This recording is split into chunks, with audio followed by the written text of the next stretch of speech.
It could be the last day of summer, so I think I need to take something small, air-cooled and unusual for a drive. It's either going to be my 1972 Invar car or my 1986 Citroen 2CV. And given how windy it is, I think this is a fairly easy choice. This video is sponsored by Jackery, and this 3000 V2 unit has over 3000 watt hours of energy available. I'm currently using the power of the sun to charge it up with this enormous solar panel that's currently generating around 183 watts. So we'll charge that up while we're out on the road. It's currently at 52%. We'll see what it's at when we get back. It reckons about, if the sun remains this strong, about 9-hour charge time just on the power of the sun. So that's quite good, and you can still use it while it's charging. And we found it very useful for running the workshop. We've taken it camping, and we've even used it to replace the alternator of a car. We like to mix things up, but we'll have a play with some of its functions later, because as you can see, you've got 3 13 amp power outputs. We've got USB and 12 volts. You can run your car accessories off it as well. The wind trying to be a pain in the backside with my solar panel today. A shame it hasn't got a wind turbine, but for now I need to wake up this pair of vehicles. Took the Invar car with her Steyerpuck Austrian air-cooled flat twin, and of course Ellie the 2CV with her 652cc modified 2CV engine, 602 as standard. But given how windy it is and how sunny, there's only one choice. First of all though, it's the key. I don't like to drive this car in the wind. Choke on. Choke sticks, I've just remembered. Make sure we're in neutral. Yep. And here we go. Because this car is so rear heavy, there's no weight over the steering wheel at the front. So she gets blown around by everything. Here we go. Come on, Tuck, wake up. Oh, it's been a few weeks. And that's why we call her Tuck, because occasionally she actually goes Tuck. There we go, running nicely. I've got a bit of slack in the throttle cable. I might need to try and adjust out at some point.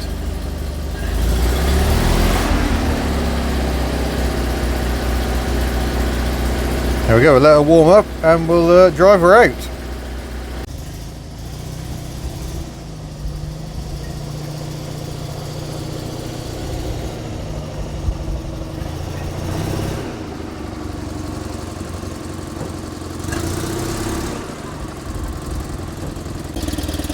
There we go. She's pootling away quite merrily. It is now time to investigate the oh, apparently she missed my catch cans. She has a few oil leaks, this Tuck. But I've got some in the catch can, obviously. But now we need to see if we can wake Ellie up.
Oh, there we are.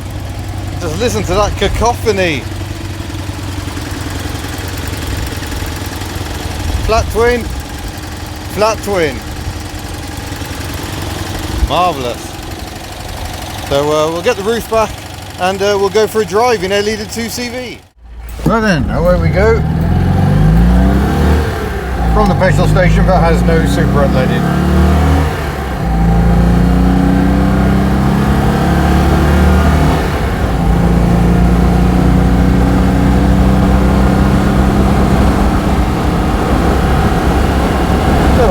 it's just Landusel instead.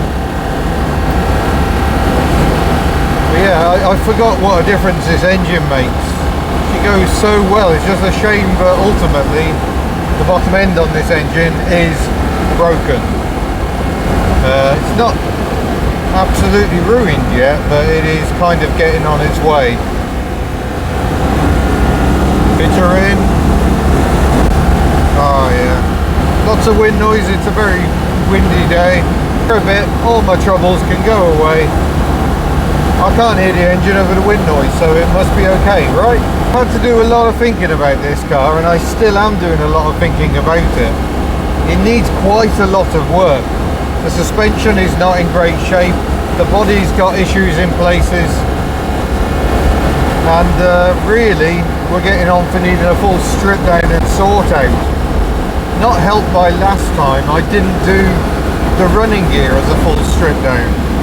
Because at the time I couldn't afford it. I could only just about afford the bodywork, and that was only because people crowdfunded the body panels. £1,100 worth of body panels back then. This is like 10 years ago, so the prices have only gone one way since then. And while she doesn't need a full rebuild, really there's work needed in almost every part of the body shell. Which has got me wondering, do I bite the bullet? 5,700 odd quid, and you can have a brand new Zintec coated body shell. Would that be the answer? But then I'm like, that's a lot of money. Let's check this junction's clear.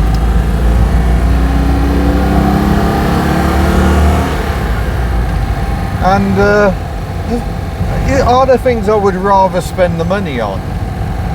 Because I'm not doing many miles in this car. Ellie's doing 2,000 miles a year at the moment, which is appalling. But part of that is because I don't enjoy driving her in the same way. Partly it's job change. You know, I used to use her for a commute, and I'll be doing sort of 20, 30 miles a day, several times a week, because, you know, always balancing it with other cars. But yeah, it does leave me pondering what I should do. And to be honest, I don't know, is the answer. The thought of not having this car in my life after a quarter of a century of ownership is it's an upsetting one, to be honest. So I don't quite know what to do. I mean, I don't have to do a big massive rebuild. I could do jobs as and when needed, but things like the suspension cans are quite rotten and ultimately need replacing. But because the nuts and everything, all the hardware is so super rusty, it's going to be quite a demanding job. It's going to require a lot of violence, and the body's going to have to come off. And you're like, well, if the body's off, really I should set about tackling some of the rusty areas, especially on the underside.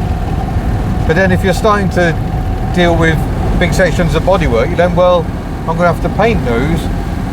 Should I do all the other bits so I can paint the entire body shell? And before you know it, you're like 10 grand into a rebuild. It happens surprisingly easily. Very easy to rack these costs up.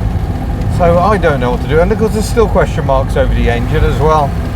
If I wanted to pay for a professionally rebuilt engine of this spec, even though I've actually got quite a lot of the bits now. I've got the camshaft, I've got crankshaft rather,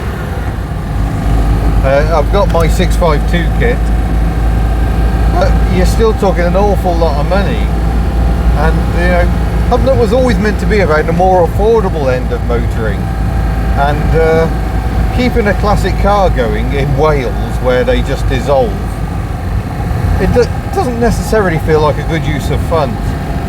So I really don't know what to do. Oh, got a cyclist. How am I going to overtake a cyclist on this tiny little lane? He's in red and white as well, so at least we colour match.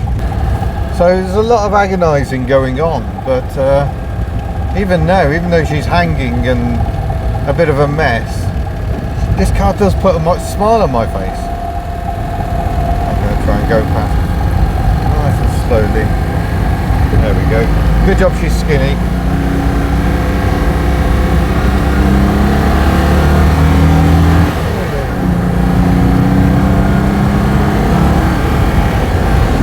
Problem is, I don't want to go back to a standard 602 now, because this just feels too much fun, to be honest. Wow. So it's a bit shaky in the mount there. I'm trying to stabilise it a bit. But yeah, what do you do? What do you do? I don't know. I haven't necessarily got the answer. I just know I don't think I'm ready for this adventure to end just yet. Right, coming out to the junction.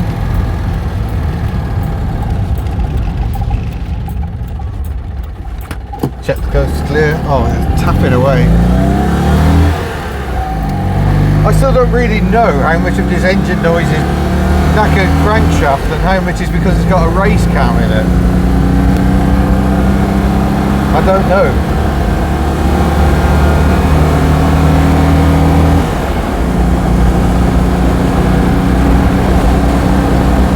Yeah, me and this car have a lot of history. Like most of my adult life, as someone pointed out in the comments recently, I've owned this car for more of my life than I haven't. How scary is that? Because I'm not yet 50 and I've owned it for 25 years. I don't know. I really don't know. Well, we're just driving through the somewhat sleepy little village of Llandysol. The road used to come through here and then they built a bypass. And now, of course, no one really comes here at all. So it's a shame. It's a nice little town. It deserves people to have a look. But finally got my V-Power. So we filled up 20 litres in my 25 litre tank. So we were getting on for needing some fuel, I think. But I am reminded the noise is not good. That's one reason I'm not driving this car. To be honest, she's not been out much since I got back after the work at Sparrow Automotive. And yeah, it makes it hard to know what to do, because the more you drive around with the engine sounding like that, the less you want to drive it. It's just not good. So yeah, I don't really know what to do. Certainly this side of the new year, I haven't got a chance of affording any more work. And this isn't me saying I want to crowdfund it again. I don't. I think that's unfair. You lot have already crowdfunded work on this car once. I don't think I should expect you to bail me out every time. So this is for me to try and work out on my own. I'm just doing so via the medium of talking to you lot. Close the windows. No, it doesn't really get rid of any engine noise at all. But yeah, what do you do? I don't know. Open up the taps and let rip up this quite steep hill, I guess, and just enjoy it while I can. Just the odd high day and holiday, which, to be honest, looking at the mileage, is what I've been doing for about the past 5 years. Do miss this though, driving around in Ely. Had some awfully big adventures over 25 years, but yeah, what do you do? Can I actually afford to keep her? It's an interesting question and I'm not sure I like the answer. Well, we're back from our little run and I'm now charging some stuff up with the Jackery unit.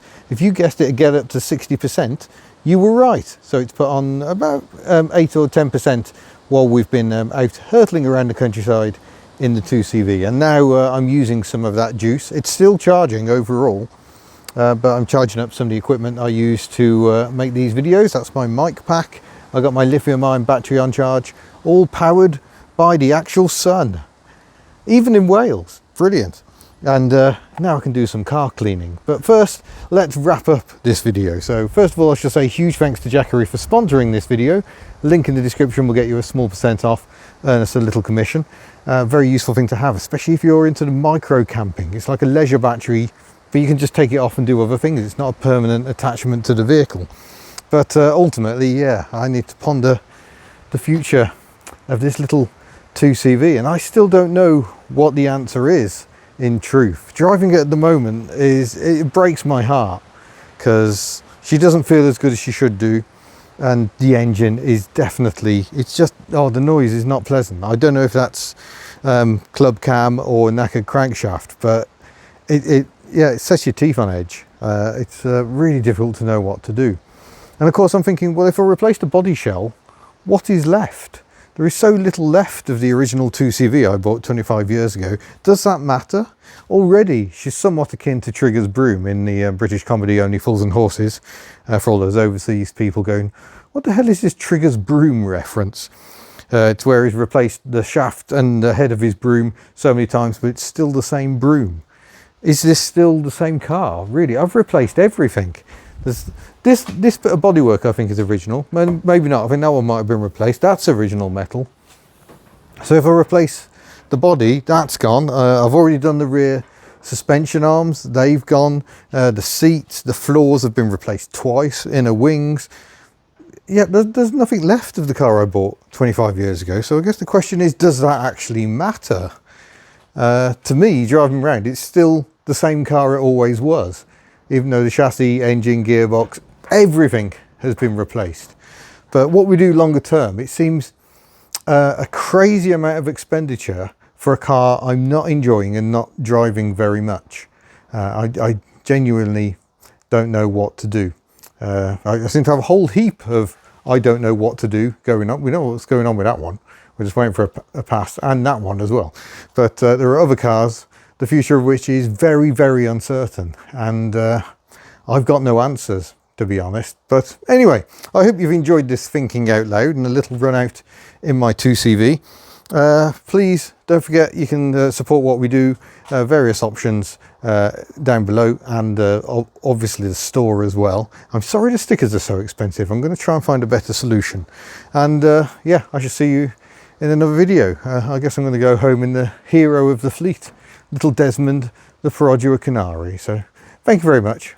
We'll see you in a future video. Farewell. Yeah, don't look at that bit.